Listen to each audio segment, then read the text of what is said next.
세계적인 행동과학자인 KT 밀크먼은 여러분이 원하는 목표, 성장, 성공을 이루고 싶다면 이 한 가지 질문을 꼭 던지라고 이야기를 합니다. 그 질문은 바로 당신의 성공을 가로막는 장애물은 무엇인가? 여러분께서 아무리 좋은 전략이 있고 또 의지가 있고 좋은 목표가 있다 할지라도 실패의 근원이 될 수 있는 실패의 본질인 그 장애물이 뭔지 인식하지 못하고 그 장애물을 제거하지 못한다면 여러분이 하는 모든 전략과 또 노력이 수포로 돌아갈 수 있기 때문입니다. 그래서 무언가를 시작할 때는 특히 성공을 가로막는 장애물이 무엇인지를 정의를 하고 그거를 해결해야 합니다. 크게 3단계로 하면 좋거든요. 첫 번째는 내 성공을 가로막는 장애물은 무엇인지를 정의를 하고 찾아보는 거예요. 두 번째로는 그 장애물을 제거하기 위해 도와줄 수 있는 그러한 사람이나 혹은 도구가 무엇이 있는지를 알아보는 것입니다. 세 번째로는 이걸 기초로 나는 그 장애물을 제거하기 위해서 무슨 행동을 해야 하는지를 알아보는 것입니다.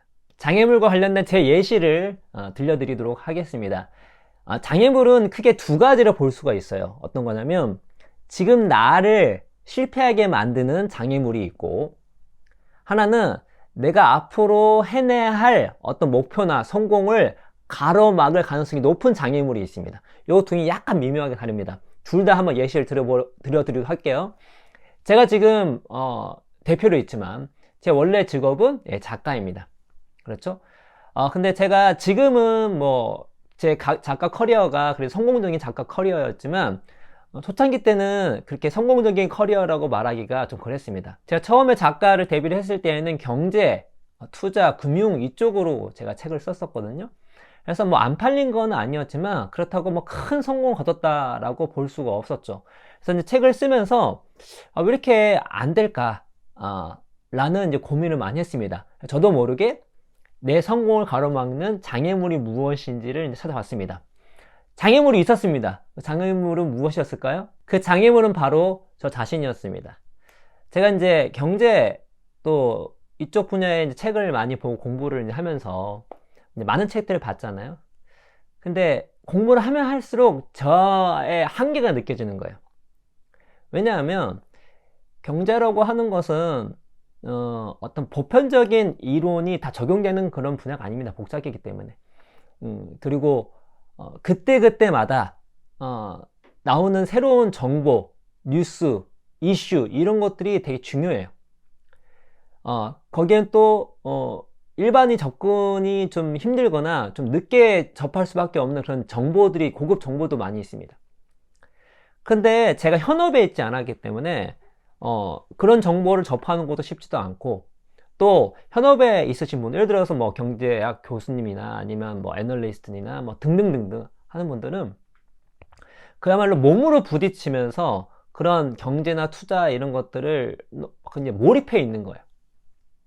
그런 사람들과 제가 책 시장에서 저만의 차별성이 있는 책을 쓸 수 있을까? 공부를 하면 할수록 안 된다는 결론이 나오기 시작했습니다. 그래서 제가 그때 이제 일단 1차로 과감하게 결정을 내립니다. 그래서 경제, 투자, 금융 관련된 글을 제가 아예 쓰지 않습니다. 그러니까 책만 쓴 게 아니라 아예 제가 블로그나 페이스북이나 등 공개적인 글쓰기를 딱 멈춰요. 거기 이제 그쪽 분야를 거의 절필을 한 거죠.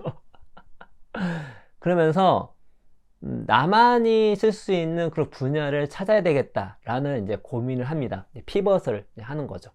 그때 한 가지 이제 강의 제의가 들어오는데 특별한 강의 제의가 들어온 거예요. 어떤 거냐면, 여기가 독서 클럽인데 작가님이 독서를 좀 많이 하신 것 같으니까 어떻게 하면 효율적인 독서를 할 수 있는지 독서법 강의를 해줬으면 좋겠다 라는 얘기를 했습니다.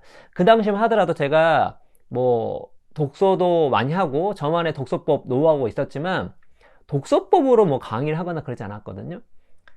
그런데 이제 그 제의를 받고 처음에는 거절하려다가, 그래 이번 기회에 한번 독서법 정리도 한번 해보자, 그런 마인드로 제가 이제 하겠다고 하고, 기간이 좀 많이 꽤 있어가지고 제가 독서법 준비를 했습니다.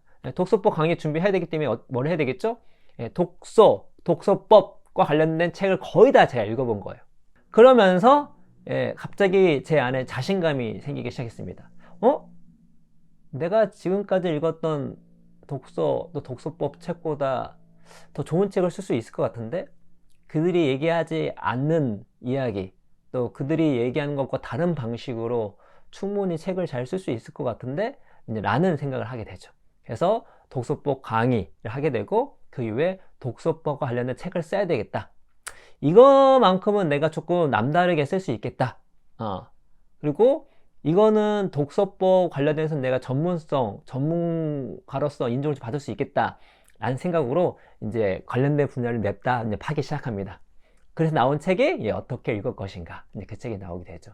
그 책이 이제 베스트셀러가 되고, 또 그 책 내용이 조금 호평을 많이 받으면서 독서 전문가, 또 독서법 전문가라는 이제 타이틀을 얻게 되고, 관련된 이제 강의 요청도 이제 많이 오게 됐습니다. 그렇게 어떻게 읽을 것인가를 출간한 이후부터는 제가 성공적인 작가 커리어를 이어가게 되는데, 그렇게 극적인 변화를 이끌게 된 이유가 무엇이냐면, 제가 지금까지 성공하지 못했던 그 장애물이 무엇인지를 찾고 정의하고 이거를 해결을 했기 때문입니다.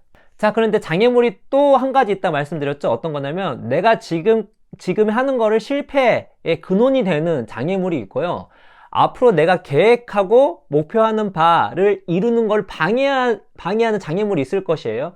이건 예상을 좀 해야 하는 것입니다. 그렇죠? 그건 무엇이냐면, 제가 이제 어떻게 읽을 것인가를 이제 쭉 그 책을 쓰면서 정말 많은 책을 읽었거든요. 자연스럽게 독서다 보니까 공부에 관련된 책도 좀 많이 읽었어요. 그리고 제가 독학을 하다 보니까 어떤 공부 방법에 대해서도 관심이 되게 많았습니다. 그런데 이제 공부법에 관련 책을 읽어보면서 비슷한 생각을 하게 된 거예요. 독서법과 비슷하게, 야, 이거 시중에 있는 책보다 더 좋은 책을 쓸 수 있을 것 같은데, 더 잘 쓸 수 있을 것 같은데, 나만의 방식으로 쓸 수 있을 것 같은데 라는 생각으로 공부법 책을 써야 되겠다 생각을 했습니다.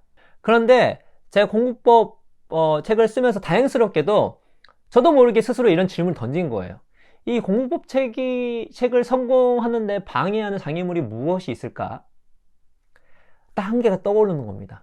뭐냐면, 제가 뭐 독서도 많이 하고 스스로 공부도 많이 하고 또 독학을 했지만, 대신 저는 대학원, 속칭 말해서 이 학교에서 그 쭉쭉 올라오는 공부 있잖아요. 대학원, 박사학위, 속칭 그 엘리트 코스의 학계에 있는 그 공부를 제가 경험을 안 해본 거예요. 근데 공부를 해봤을 때 엄청 다르지 않다고 생각했지만 제 경험치가 부족하기 때문에 거기에 대한 경험이 없음이 이 책의 성공에 큰 장애물이 되겠다 생각이 든 거예요. 왜냐면 제가 아무리 제 경험과 제 보편적인 어떤 과학적 이론들을 얘기한다 할지라도 그 경험치가 부족하기 때문에 이 보편적인 전략이 이 새로운 그 특정 맥락에서 뭐 학교에서 그리고 논문을 쓸 때 뭐 등등 이런 상황에 어떻게 접목이 될 수 있을 것인가에 대한 인사이트와 예시가 부족할 수밖에 없는 것입니다. 물론 다른 사람의 예시를 들 수 있겠지만 스토리는 자기 스토리가 가장 강한 것이거든요. 그래서 이 장애물을 인식하니까 이걸 해결해야 되겠는데 라는 생각을 하게 됐습니다. 그래서 장애물 관련된 3단계 말씀드렸죠. 첫 번째는 장애물을 정의를 하고, 두 번째로 이 장애물을 해소할 수 있는 사람, 도와줄 수 있는 사람과 도구를 찾는 거예요. 세 번째는 그걸 기점으로 나는 무엇을 행동을 할 것인가를 결정하는 겁니다. 그러니까 이 장애물을 혼자 해결할 수도 있지만 해결 못하는 것도 충분히 있을 수 있어요. 근데 방금 그건 뭐죠? 제가 해결할 수가 없는 거였어요. 앞부분에 어떻게 읽을 것인가 같은 경우는 그 장애물이 내 자신이었고 내 자신 스스로 해결할 수 있었습니다. 그런데 이 뭐 공부법 책 같은 경우는 제가 그런 경험을 안 했기 때문에 제가 이거를 해결할 수가 없는 거예요. 다시 말해서 그 장애물을 해결할 사람을 도와줄 사람이 필요했던 거죠. 그래서 제가 처음으로 공부법을 같이 쓸 사람을 찾기 시작합니다.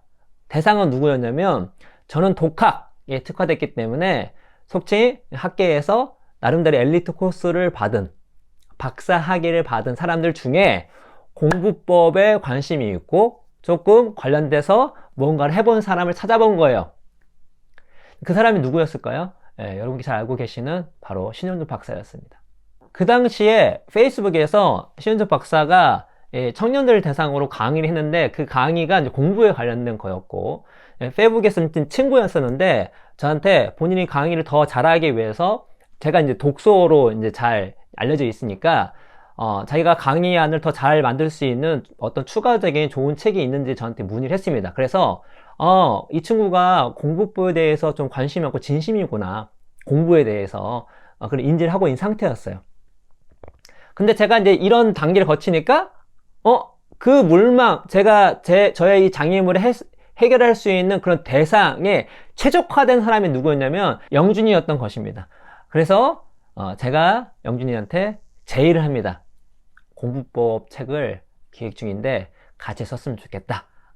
이것이 바로 그 신현주 박사와 제가 처음 이제 같이 만나서, 그전까지 알고 있었지만 같이 무언가를 이제 시작하게 된 계기고, 그렇게 해서 탄생한 것이 그 당시에 인생공부 페이스북 그 페이지와 완벽한 공부법이라는 책이 나오게 되고, 완벽한 공부법은 대성공을 이제 거두게 됩니다.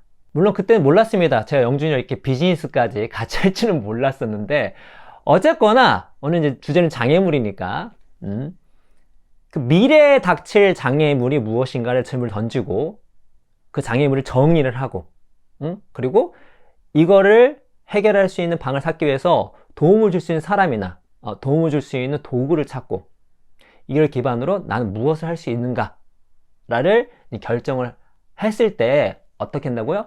내가 원하는 목표, 성공을 이룰 확률이 높아진다는 것입니다. 그래서 이제 연말, 연초가 다가오고 있잖아요. 그때 한번 여러분에게 한번 질문을 던졌으면 좋겠어요. 어떤 거? 여러분의 성공을 가로막는 장애물은 무엇인가? 이 질문을 꼭 던져야 합니다.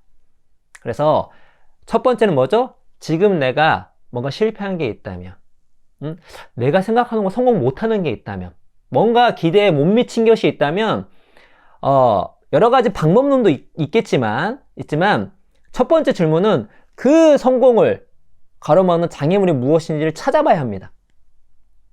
그걸 찾았다면 이거를 해결할 수 있는 방안을 위해서 도움을 줄 수 있는 도구나 사람을 찾아봐야 돼. 그걸 중심으로 우리 팀은 무엇을 할 수 있는지 그 행동과 전략을 짜는 것입니다. 혹은 이제 새해가 밝아오니까 여러분께서 또 어떤 계획, 목표를 잡았을 거예요. 그러면은 이런 목표가 좋으니까 막연하게 잡지 마시고, 그 목표를 세웠다면 그 목표를 달성하는 걸 방해하는 장애물이 무엇인지를 예상을 꼭 하셔야 합니다. 그 장애물은 그 목표를 수행한 전 과정에 있을 수 있고, 아니면 그 목표를 단계 올라갈 때 그 단계마다 예상되는 장애물들이 있을 거예요. 그런 것들을 지금 무언가를 시도하기 전에 명확하게 하지 않으면 딱 장애물이 나타나면 그 장애물도 모르게 그냥 실패하는 경우가 많습니다. 내가 왜 실패하는지도 몰라. 장애물을 인지도 못할 수도 있어요. 미리 그거를 준비하고 예상하고 세팅을 해 놓는다면 그 장애물이 왔을 때 장애물이 온다는 것도 인지할 수 있고, 그거를 이제 해결을 할 수가 있는 거죠. 미리미리 선제적으로 장애물을 해결하고 퇴출할 수 있는 전략이나 또 협력자나 아니면 필요한 도구나 자원들을 준비할 수 있다는 것입니다. 그래서 여러분께서 나의 성공을 가로막는 장애물은 무엇인가?